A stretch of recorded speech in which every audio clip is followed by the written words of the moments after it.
Kaya ngayong hapon, mga kapuntanyan, ay magpapakitang gilas muli at ibibida ng TIS na mga mananayaw mula sa direksyon at kagalingan ng kanilang taga-sanay na si Teacher Chris Olasiman. Mga kapuntangan, sabay niyo akong salubungin ng masigabang palakpakan ang TIS Tindig Indak Sayaw Dancers. Ang buhay natin ay may kaakit na tungkulin na gagampanan. Sa bawat hamon, tayo ay lumalaban. Sa ating paglaban, tayo ay may pinagbubutan.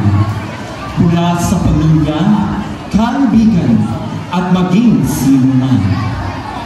Tandaan mo, hindi ka nag-iisa, sapagkat ikaw ay binuo ng pagmamahal mula umpisa.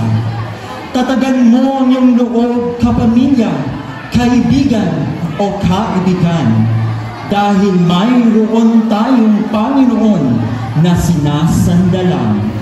Ngayong araw na ito ay inyong matutunghayan, isang kontemporaryong sayaw na binuo at pinag-isipan upang ihatid sa inyo ang istoryang sumasaklaw sa anumang kabanata ng buhay na ating dinadalaw. Mula sa TIS Dance Troupe, ito ang aming sariling rendition sa kantang pinamagatang Ako Naman Muna.